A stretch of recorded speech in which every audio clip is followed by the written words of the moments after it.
तो याद रखो ये भारत इस्लामिक राष्ट्र हो जाएगा।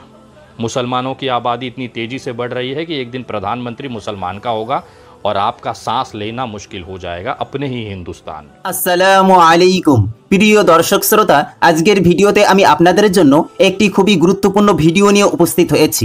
এই ভিডিও থেকে আপনাদের অনেক কিছু জানার, শোনার এবং বোঝার আছে, তাই স্কিপ না করে পুরো ভিডিওটি দেখার অনুরোধ রইল। প্রিয় বন্ধুরা, আজকের এই ভিডিওটি সেই সকল ব্যক্তিদের জন্য উচিত জবাবস্বরূপ যারা আসল অর্থে মুসলমানদের উচ্চ শুভাকাঙ্ক্ষী, যাদের মুসলমানদের নিয়ে কথা না বললে, মুসলমানদের নিয়ে মুখ না খুললে তাদের দিন কাটে না। বন্ধুরা, আপনারা নিশ্চয়ই সেই সকল ব্যক্তিদের চেনেন। জি হ্যাঁ বন্ধুরা, আর সে সকল ব্যক্তিরা হচ্ছেন দেশের বড় বড় আসনে বসে থাকা মহাশয়গণ এবং তাদের প্রাণপ্রিয় কিছু নেতা, যাদের জন্য মুসলমানরা যেন মূল কেন্দ্রবিন্দু এবং তাদের রাষ্ট্রীয় জীবনে মুসলমানদের ভূমিকা অগণিত। কারণ তাদের রাজনীতির নোংরা খেলা যে শুধুমাত্র মুসলমানদের নিয়েই, এজন্যই তারা মুসলমানদের ধর্ম এবং ধর্মীয় যাবতীয় বিষয়গুলোর প্রতি এত যত্নশীল। আর এবারও তো তারা মুসলমানদের জনসংখ্যার বিষয়টিকে টার্গেট করেছে। আর একথা বিনয় দুবে নামের একজন হিন্দু ভাই বলেছেন। তিনি তার পোস্ট করা একটি ভিডিওতে দেশের রাষ্ট্রীয় ব্যক্তি এবং রাষ্ট্রীয় নেতাদের সত্যতা ও তাদের আসল মন মানসিকতার গোমর ফাঁস করে কিছু গুরুত্বপূর্ণ কথা বলেছেন, যা না শুনলেই নয়। সেটি আমি আপনাদের সাথে অবশ্যই শেয়ার করব ইনশাআল্লাহ। তিনি বলেছেন, দেশের ছেলেখেলা রাজনীতি পরিচালিত হচ্ছে।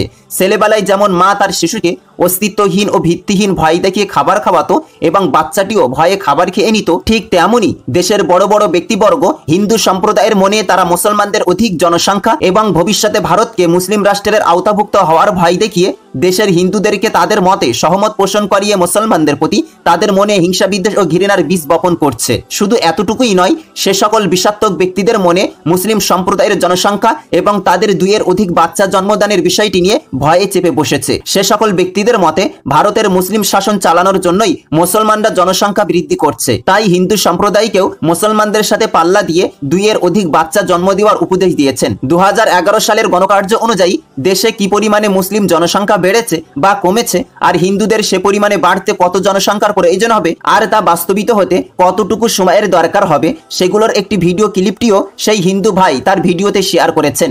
সেটিও আপনারা দেখতে পাবেন। তাছাড়া সে বিবেকবান ও উচ্চ শিক্ষিত এবং ভ্রাতৃত্বস্বরূপ প্রকৃতির হিন্দু ভাই, যিনি সত্য প্রকাশ করতে কাউকে ভয় করেন না, একজন সচেতন ও দায়িত্ববান নাগরিক হিসেবে সত্য উন্মোচন করে থাকেন। তিনি আরো অনেক কিছু গুরুত্বপূর্ণ কথা বলেছেন, যা আপনারা তার মুখ থেকে শুনুন। প্রিয় বন্ধুরা, আপনারা তার ভিডিওটি দেখুন।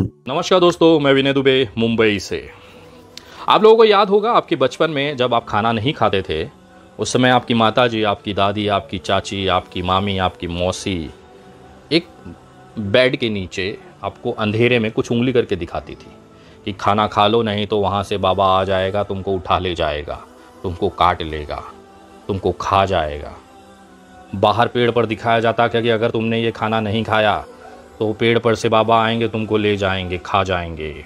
और उस डर में वो बच्चा पूरा खाना खा लेता और माँ के साथ चिपका रहता। सभी के साथ ये बीता है। लगभग हिंदुस्तान में हर उस बच्चे ने ये अनुभव किया है कि उसको इस तरह से खिलाया जाता था। ये एक प्यार, एक ममता अपने बच्चे का पेट भरने के लिए स्वांग रचने का तरीका था। लेकिन इसी स्वांग को अगर आप बड़े स्केल पर एक राजनीतिक तौर पर ले लिया जाए तो आज वो देश में खेला जा रहा है। कैसे खेला जा रहा है? 2014 में जब नरेंद्र मोदी जी प्रधानमंत्री बनते हैं, भारतीय जनता पार्टी सत्ता में आती है, उसके बाद एक प्रोपोगेंडा, एक डर, ठीक वही पलंग के नीचे और पेड़ वाला डर हिंदुओं को दिखाया जाता है कि अगर तुमने भारतीय जनता पार्टी का साथ नहीं दिया, उनको मतदान नहीं किया, तो याद रखो ये भारत इस्लामिक राष्ट्र हो जाएगा। मुसलमानों की आबादी इतनी तेज़ी से बढ़ रही है कि एक दिन प्रधानमंत्री मुसलमान का होगा और आपका सांस लेना मुश्किल हो जाएगा अपने ही हिंदुस्तान में। हम हिंदू हैं, हम हिंदुस्तान का, आप यहाँ पर अस्तित्व नहीं बचेगा। ये डर, ये स्वांग जो है, ये भारतीय जनता पार्टी द्वारा दिखाया जाता है। अभी ताज़ा बयान उत्तर प्रदेश में जनसंख्या को लेकर माननीय योगी जी ने, मुख्यमंत्री जी ने दिखाया। समय समय पर भारतीय जनता पार्टी के लोग, नेता ये डर हिंदुओं को दिखाते रहते हैं कि 4 बच्चे पैदा करो, नहीं तो मुसलमान हावी हो जाएगा इस भारत में। पर वाकई में क्या ये मुमकिन है? क्या वाकई में भारत इस्लामिक राष्ट्र बन सकता है? क्या मुसलमानों की जो जनसंख्या इतनी बढ़ रही है कि हिंदुओं से ज़्यादा हो जाएगी? इसी रिपोर्ट को लेकर एबीपी ने एक समाचार बताया था 6 साल पहले। मैं वो समाचार की क्लिप आपसे शेयर करना चाहता हूँ, उसे देखिए, उसके बाद मैं आपसे पूछता हूँ कुछ सवाल। एक सवाल जो कई नेता उठाते रहते हैं वो ये है कि मुसलमान ज्यादा तेजी से बढ़ रहे हैं, तो एक दिन वो आएगा जब वो भारत में हिंदुओं से ज्यादा हो जाएंगे। ये अपने आप में भ्रामक है, क्योंकि मोटे तौर पर हर 10 साल में देश में लगभग इतने हिंदू बढ़ जाते हैं जितनी मुसलमानों की कुल आबादी। लेकिन फिर भी आइए हिसाब लगाते हैं कि क्या वो दिन आ सकता है जब मुसलमान हिंदुओं के बराबर हो जाएंगे। यकीनन मुसलमानों की जनसंख्या बढ़ने की दर हिंदुओं की जनसंख्या बढ़ने की दर से ज्यादा है। 2001 से 2011 में हिंदुओं की जनसंख्या 16.8% की दर से बढ़ी, तो मुसलमानों की जनसंख्या 24.6% की दर से बढ़ी।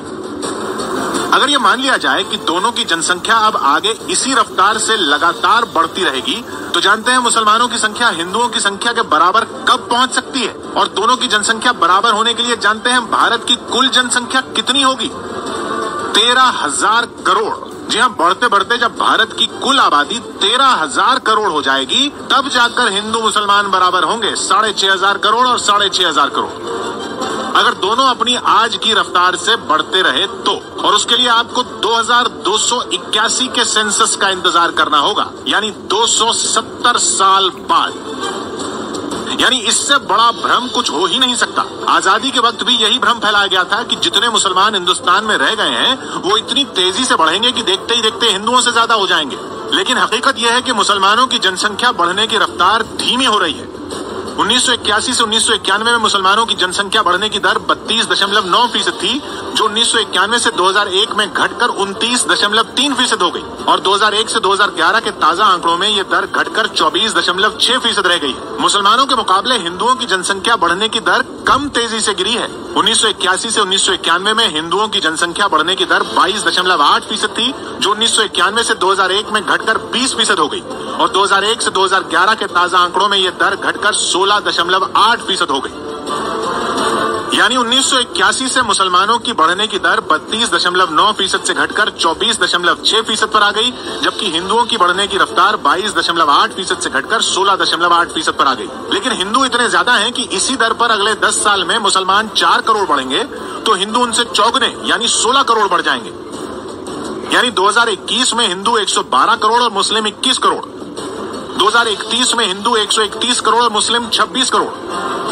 बढ़ते बढ़ते 100 साल बाद 2111 में हिंदू 455 करोड़ और मुस्लिम 155 करोड़, और 200 साल बाद 2211 में हिंदू 2150 करोड़ और मुस्लिम 1400 करोड़, और ऐसे बढ़ते बढ़ते 2281 में हिंदू 6378 करोड़ और मुस्लिम 6531 करोड़ होंगे।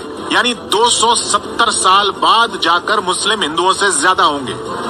अगर इसी रफ्तार से दोनों बढ़ते रहे तो मोटी बात यह है कि ये असंभव है। जैसे जैसे देश में शिक्षा और संपन्नता बढ़ेगी, हर समुदाय की बढ़ने की रफ्तार लगभग बराबर होने लगेगी, जैसा विकसित देशों में होता है। 13,000 करोड़ की आबादी इस भारत की, वो भी 270 साल बाद, तब जब ना आप रहोगे ना मैं रहूंगा, ना इस समय जिंदा कोई इंसान उस समय रहेगा, ये देखने के लिए कि हिंदू और मुसलमान बराबर हुए क्या। 135 करोड़ के भारत को ये सरकार संभाल नहीं पा रही है, न युवाओं को रोजगार दे पा रही है, न गृहिणियों को सस्ता सिलेंडर देकर महंगाई कम कर पा रही है, न उचित शिक्षा दे पा रही है, न स्वास्थ्य सुविधाएं अस्पताल में मिल पा रही है। ऑक्सीजन की कमी से कितने ही बच्चे, कितने ही लोग रोज मर रहे हैं। न बेहतर आधारभूत सुविधाएं सरकार नहीं दे पा रही है। उस देश में मुद्दा यह है कि मुसलमानों की जनसंख्या, आबादी बढ़ रही है। ये वास्तविकता है। जिस तरह से हमारी माताएं, हमारी दादी हमें डराती थी कि खाना खा लो नहीं तो बाबा उठा ले जाएगा, खा जाएगा आपको, ठीक वही डर जिसका कोई अस्तित्व ही नहीं है, जिसका कोई वास्तविकता से कोई लेना देना नहीं है, वही डर हिंदुओं को डराकर बेवकूफ़ बनाया जा रहा है। और उसके बदले में मतदान लेके सरकार में बैठ के मलाई खा जाइए। महंगाई से आप मरें कोई दिक्कत नहीं। कितने मुसलमानों को बर्बाद कर लिया इन्होंने। CANRC लाए थे मुसलमानों को बर्बाद करने, जनसंख्या नियंत्रण करेंगे, जो बाहरी मुसलमान है उसको बाहर भगाने के लिए कितने मुसलमानों को क्या कर लिया इन्होंने। बड़े बड़े संशोधन लाएंगे, कानून लाएंगे, लेकिन क्या कर लेते हैं। अगर कोई सरकार के खिलाफ कोई मुसलमान बोले तो उसे उठा के जेल में डालेंगे, तो क्या बिगाड़ लिया। वो जमानत ले लेता है, 1 साल बाद, 2 साल बाद, 4 साल बाद बाहर आ जाता है। सरकारें अपने मुंह पे गिर जाती है, थू थू करवाती हैं, अपनी बेइज्जती अपने हाथ से करा लेती हैं। कितने ही मुसलमानों को ये सजा दे पाई हैं, बताइए, एक नाम बता दीजिए। इनको प्रॉब्लम यह है कि अगर ये मुसलमानों का नाम ना ले तो इनकी राजनीति की र भी ना चले, क्योंकि इस भारतीय जनता पार्टी का पूरा अस्तित्व जो टिका है वो केवल मुसलमानों पे टिका है। ये कोई हिंदूवादी पार्टी नहीं है। केवल मुसलमानों को हितों को संभाल कर, मुसलमानों को जिंदा रखकर, उसको संरक्षण रखकर, डर दिखाकर हिंदुओं पर राज करती है। उसका ताज़ा उदाहरण ये जनसंख्या की वीडियो है। 270 साल लगेंगे, 13,000 करोड़ की आबादी लगेगी। हम 135 करोड़ की आबादी नहीं संभाल पा रहे हैं। 13,000 करोड़ इस भारत में कहाँ रखोगे? इतनी ज़मीनें हैं, उतनी संसाधन हैं आपके पास। और कौन? अमित शाह की कितनी औलाद है? एक बच्चा जय शाह। नरेंद्र मोदी है ही नहीं, उन्होंने देश सेवा के लिए अपने परिवार को त्याग दिया, बहुत बड़े तपस्वी। योगी आदित्यनाथ सन्यासी। भारतीय जनता पार्टी का बड़ा नेता राजहंस सिंह, एक या दो बच्चे, मुझे नहीं पता। पंकज भाई का पता है, लेकिन आगे का नहीं पता कि उनके और भी औलादे हैं यार। किसकी हैं? कौन 5-5 बच्चे रखा है? पहले खुद तो रखिए, उदाहरण सेट करिए। मैं तमाम भारतीय जनता पार्टी के नेताओं से ये मैं निवेदन करता हूं कि अगर आपको लगता है मुसलमान की जनसंख्या बढ़ रही है तो पहले खुद आप 5 बच्चे पैदा करके देश के सामने उदाहरण प्रस्तुत करिए कि मैंने 5 पैदा किया, हिंदू होकर आप भी करिए। कोई सोचेगा। महंगा इतना शिक्षा हो गया है, कहाँ से पालोगे अपने बच्चों को? और कौन सा मुसलमान पाल रहा है? कौन से आपके आसपास देखिए, कोई दिखा दीजिए जिसने 4 बीवी और 40 बच्चे रखे हों। एक बाप दिखा दीजिए जिसकी 4 बीवी और 40-50 बच्चे हों। बहुत रेयर पुराने ख्यालात का कोई होगा तो। आज सब पढ़े लिखे हैं, शिक्षित हैं। मुस्लिम जो कौम थी अब वो अनपढ़ नहीं रही है, पढ़ी लिखी है। वो समझती है कि एक बच्चा या 2 बच्चे रखने से हमारा क्या हो सकता है। 4-5 बच्चे भीड़ के जैसा पैदा करो, उकसाओ हिंदुओं को। हिंदू पैदा तो कर लेगा, खिलाएगा क्या? सरकार आटा तो दे नहीं पा रही है। सड़क पे चलने की कीमत, मेहनत करने के लिए नौकरियां तो छोड़ नहीं पा रही, कहाँ से पालोगे? और जब भी कोई नेता, कोई भी कार्यकर्ता मुसलमानों को ये कहे कि भाई तुम्हारी जनसंख्या बढ़ रही है, देश इस्लामिक राष्ट्र हो जाएगा, ये वीडियो खींच के उनके कान के नीचे फेंक के मारिएगा और बोलिएगा कि देख अनपढ़ जाहिल गवार, ये वास्तविकता है। मेरा काम है आप लोगों को सही जानकारी पहुंचाना, उसे आगे पूरे देश के मोबाइल तक पहुंचाना आपकी जिम्मेदारी है। हमेशा से हकीकत और वास्तविकता आपको मैं दिखाते रहूँगा। हो सकता है कुछ लोगों को बुरा लगे, हो सकता है कुछ लोग मुझसे नाराज़ हों, लेकिन मुझे घंटा फ़र्क नहीं पड़ता। मैं अपना काम कर रहा हूँ एक सामाजिक कार्यकर्ता के तौर पर। देश की जो असलियत है वो देश के सामने रखना मेरी जिम्मेदारी है। एक जिम्मेदार नागरिक होने का मैं फ़र्ज़ अदा कर रहा हूँ। बाकी आपकी इच्छा, मैं अपना काम कर रहा हूँ। जय हिंद। প্রিয় বন্ধুরা, আপনারা এতক্ষণ ধরে তার ভিডিওটি দেখলেন, শুনলেন এবং বুঝলেন। এই বিষয়ে আপনাদের মতামত কি তা কমেন্ট বক্সে অবশ্যই জানাবেন। আর হ্যাঁ, এই ভিডিওটিতে একটি লাইক দিয়ে সোশ্যাল মিডিয়ার সমস্ত জায়গায় শেয়ার করে সকলকে ও সকল মুসলিম উম্মাহকে দেখার সুযোগ করে দিন। আমাদের এই চ্যানেলে নতুন হয়ে থাকলে চ্যানেলটি সাবস্ক্রাইব করে পাশে থাকুন। আবারও দেখা হবে পরবর্তী কোনো এক ভিডিওতে ইনশাআল্লাহ। ততক্ষণ পর্যন্ত নিজের এবং আপনজনের প্রতি খেয়াল রাখবেন। আল্লাহ হাফেজ।